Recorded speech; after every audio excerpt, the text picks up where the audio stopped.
자, 실제 사연을 당사자 특정을 이유로 일부 각색했다는 점 먼저 말씀드릴게요. 자, 오늘은요. 매일 찾아오는 불청객 때문에 아주 그냥 소가리를 하고 계시다는 한 아내분의 사연이네요. 네, 오늘 사연의 주인공은 40대 여성입니다. 이 여성은 지금의 남편과 6년을 연애하고 결혼을 했어요.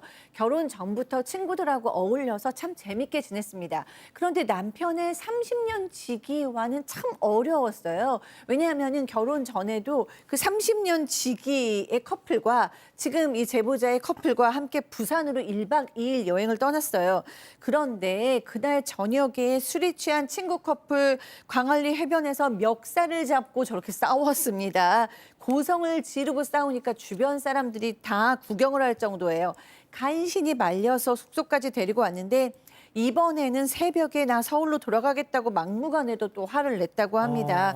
사실 사연자 커플은 정말 오붓하고 행복하고 싶어서 친구 커플의 방보다 좀 더 비싼 방을 잡았었어요. 근데요? 그런데 뭐 집에 가겠다고 난리치니까 어쩔 수가 없잖아요. 그래서 남자는 남자끼리 여자는 여자끼리 방을 쓰게 되었다고 합니다. 세상에 커플끼리 부산까지 가가지고 비싼 방까지 잡았는데 내가 지금 친구놈이랑 자려고 그러려고 했냐고 말이죠, 이게.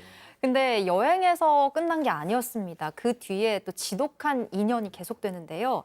이 사연자 부부랑 이 친구 부부가 좀 비슷한 시기에 결혼을 하게 됐어요. 그런데 사연자 부부가 먼저 마련한 신혼집에 이 친구 부부를 초대를 했는데 와, 집 너무 좋다 하면서 막 유심히 보더니 사연자 집 바로 위층에 전세를 들어온 겁니다. 그러니까 아이고, 이웃 사촌이 된 거예요. 문제는 그 다음부터였는데요. 위층 친구 집에서 밤낮 없이 쿵쿵 발소리도 들리고요. 게다가 워낙 자주 다투는 부부라서 새벽 1시, 2시 막 한새벽에 고함 소리까지 나는 겁니다. 소리를 듣고 잠에서 깬 적도 여러 번이라고 해요. 사연자 부부가 이사 선물이야 신어봐 라면서 슬리퍼도 건네보고 여기가 층간소음이 좀 있다. 은근히 신호도 줘봤는데 친구 부부는 아예 알아듣지도 못하고요. 차라리 좀 생판 남이었으면 맘 편하게 양해라도 좀 제대로 구해볼 텐데 친구 부부의 성격을 워낙 잘 아는 이 사연자 부부는 차라리 귀마개를 하는 쪽을 선택했습니다. 진짜 층간소음 그 슬리퍼 있잖아요, 두꺼운 거. 그거 선물하면 딱 알아들어야지, 손 변호사님. 이거 제가 이 사연 소개하면서도 자꾸 웃음이 나는데 이게 웃으면 안 되는 일이거든요. 또 어떤 일이 있었냐면 더 큰 일이 있었습니다. 그 위층에 사는 친구가 저녁 먹으러 오고 싶다는 거예요. 남편이 그런 얘기를 한 겁니다. 그래서 그 이유가 뭐냐? 아니 아내하고 다퉈가지고 밥도 못 먹는다고 한다. 그러니까 내가 저녁 차릴 테니까 친구도 밥 좀 같이 먹자라고 아내에게 말한 겁니다. 그래서 마지못해가지고 한번 그렇게 했는데 놀라운 일은 화해할 때까지 그 친구가 이 집 친구가 자신의 아내하고 화해할 때까지 매일 저녁 와가지고 밥을 먹는 거예요. 매일 저녁 옵니다. 그리고 밥만 먹고 가냐? 그것도 아니고요. 밥 먹은 다음에 거실에 자연스럽게 앉아가지고 지금 화면에 나오고 있죠? 예, 저 영상, AI 영상. TV를 봅니다. 또 디저트까지 다 챙겨 먹고 그제서야 집에 간다는 거예요. 이것도 하루 이틀이지. 저거 계속 하는 게 참 납득이 안 되잖아요. 예. 그래서 이 사연자 부부가 예. 둘 다 짜증이 났습니다. 그래서 연락을 안 받았거든요. 일부러 친구 연락을. 그랬더니 이 친구가 집요하고 치밀합니다. 이 집 밖에서 이거 친구 집에 불이 켜 있구나. 이걸 확인한 다음에 또 초인종을 눌러요. 이 정도의 집착이면은 좀 약간 두렵기도 한데요. 예, 와, 세상에 그 연락을 안 받으니까 아파트 밖에서 불이 켜졌는지 안 켜졌는지를 보고 나서 와, 자, 바로 위층에 사는 남편 친구가 부부싸움만 하면 우리 집으로 내려와가지고 밥을 먹고 가더라. 자, 노염치 친구 남편 역에 박지훈 변호사, 밥셔틀 사연자 역엔 김하은 아나운서, 별별 극장 레디 액션. 야, 오늘 미역국이네. 근데 좀 삼삼하다. 우리 상이었으면 소금 팍팍 넣었을 낀데. 집에선 좀 짜게 드시나 봐요. 아, 그러니까 지훈 씨, 입맛 얼른 없다, 이거. 화해해서 상희 씨가 해주는 밥, 지훈 씨 입맛에 딱 맞는 밥 먹는 게 좋지 아하, 않겠어요? 재수 씨 이거 내 세상 모릅니까? 마누라가 내 밥숟가락 다 치아프는데 집에 가면 쫄쫄 굶으란 소리 아닙니까 이거? 아이, 마저 드시던 건 마저 드세요. 아이, 듣소. 야야, 방금 들었지? 재수 씨가 밥 먹으라 했다. 그러면 소금을 좀 주라 할게. 왜 이렇게 싱겁게 만들었노? 야, 세상에 박 변호사님, 남의 집에 지금 네. 밥 먹으러 와가지고 거기서 또 반찬 투정을 하고 있어. 특이한데 어느 날은 급기야는 와서 라면 먹고 싶다며 하면서 혼자 라면을 끓여 먹고 갔다고요. 라면은 사실은 집에서 그냥 끓여 먹어도 되잖아요. 이게 사실 이해가 안 가는 그런 측면이 너무 많고 이것뿐만 아니라 가장 싫은 게 있었다고 합니다. 뭐냐면 밥 먹는 내도록 그 상희 씨 아내의 험담을 계속 늘어놓다는 거예요. 듣기 싫은데. 성격 좀 이상하다. 자긴 장모 교육 잘못 시켰다.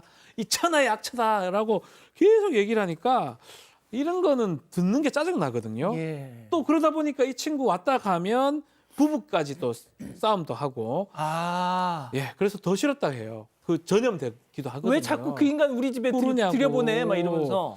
그래서 나중에 친구 부부 화해를 했고요. 그 서로 비슷한 시기에 아이를 가지면서 자연스럽게 방문이 좀 뜸해졌다고 합니다. 예, 아이를 가졌습니다. 두 커플 모두. 예. 이게 계속 마주칠 거 아니야. 위층 아래층인데. 그렇죠. 그리고 아무래도 서로 비슷한 시기에 아이를 낳으니까 또 이 아이들이 동갑이잖아요. 좀 필요한 것도 있고 또 시간이 지날수록 공동 육아가 필요할 때도 있고 자연스럽게 이 남편 친구의 아내와 다시 가까워졌습니다. 그런데 이 사연자가 육아휴직을 하고 집에서 딸을 돌보고 있을 때 이 회사에 복직한 남편 친구가 자꾸만 자신의 아들을 급하게 맡기기 시작하는 그 거예요. 아내가 남편 친구 아내가. 네, 남편 친구 아내가 어느 순간부터 자꾸 급한 일이 생겼다면서 아들을 봐달라고 합니다. 어느 날은 이 아침에 사연자가 약속이 있어서 이제 외출 준비를 하고 있었는데 친구 아내가 갑자기 급하게 찾아와서는 우리 애가 지금 아픈데 병원에 좀 데려가 달라 사정을 합니다. 자기는 당장 출근을 해야 돼서 시간을 낼 수가 없대요. 근데 이런 일들이 계속 반복되니까 사연자도 불만이 쌓여갔습니다. 아, 뭔가 좀 무섭습니다. 이 다음에 벌어질 일. 네, 결국은 작년 연말에 이 불만이 대폭발. 터져버리고 말았습니다. 사연자가 직장에 복귀하면서 보모 역할도 좀 그만뒀거든요. 근데 작년 크리스마스 때 하필이면 이 4살 딸이 좀 몸이 좀 안 좋아가지고 집에만 있기로 했어요. 외출 안 하기로 했습니다. 그런데 이 남편 친구가 그 소식을 어떻게 알았는지 자기 아들을 맡겨놓으러 옵니다. 3시간만 봐줘라. 내가 우리 부부 영화 한 편만 딱 보고 올게. 이렇게 부탁을 하는 거예요. 사연자 부부는 어쩔 수 없이 알겠다고 했는데 근데 이런 약속을 또 지킬 리가 없죠. 그렇죠. 네, 3시간이나 초과해서 6시에나 왔습니다. 아유. 그러면서 핑계를 대는 거죠. 아니 간단하게 저녁 먹고 출발했는데 차가 밀렸다. 근데 저녁을 먹었으면 이미 약속 시간 한참 지난 거 아닌가요? 네. 크리스마스의 저녁이라서 차가 밀렸다. 자, 싸울 때는 밥도 안 먹던 친구 부부가 이럴 땐 또 죽이 척척 맞더라. 남편, 친구, 아내, 박사인 교수, 별별 극장 레디 액션! 자기야 미안. 크리스마스 분위기 좀 낸다고 시간 가는 줄을 내가 몰랐네. 이 상희 씨, 전화도 안 받고 3시간이나 늦으면 어떡해. 이런 식이면 나 다음부터 애 못 봐줘. 아니 도로에 차가 막혔다니까. 꼴랑 3시간 때문에 각박하게 1억이야? 꼴랑? 내가 지금 일주일에 한두 번씩 상희 씨 애를 봐주고 있는데 지금 꼴랑이란 말이 나와? 와, 그걸 다 세고 있었어? 하은 씨 사람 되게 착한 줄 알았는데 무섭다. 그래 상희 씨, 나 무서운 사람이야. 오늘부터 공짜 식모, 공짜 돌봄이 이제 안 할 거니까 더 무서운 걸 보기 전에 가세요. 가. 아, 그렇습니다. 박 변호사님. 네. 그러니까 여기까지 듣고 보니까 위층 친구네 부부가 쌍으로 좀 좀 닮았어. 천생연분이야. 똑같은 것 같아요. 근데 뭐 이걸 법적으로 어떻게 뭐 아예 하기는 법 조금 필요 어렵고요. 없어. 저는 좀 정리를 좀 해야 되는 상황. 뭘요? 어떻게? 아니 그냥 좀 적당히 보는 게 필요한 사람이니까. 이사까지는 아니라 하더라도 굳이 연락해서 대화를 나눌 수 있는 두 사람 다 똑같거든요. 그러니까 싸우든지 말든지 신경 쓰지 말고 저는 조금 그 친분 관계 유지를 이제 하지 않았으면 좋겠습니다. 자, 손 변호사님은 어떤 처방을 짤게요? 저는 이사라도 가는 게 맞다고 봅니다. 집을 매각을 하지 않더라도 좀 거처를 옮겨야 벗어날 수 있을 것 같아요. 지금까지 못 벗어난 거 보면은 못 벗어납니다.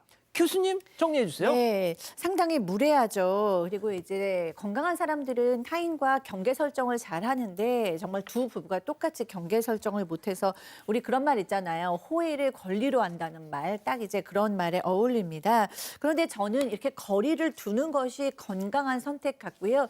이분들 정말 사과하고 앞으로는 이렇게 하겠다는 다짐이 없이는 친구로 계속 가는 거는 좀 어렵고 무의미하지 않을까 싶습니다. 뭐 이사를 가시든지 이사를 안 가더라도 좀 연락을 좀 멀리 하시는 것이 도리 현재로서는 건강한 선택으로 보입니다. 제보는 사건 반장.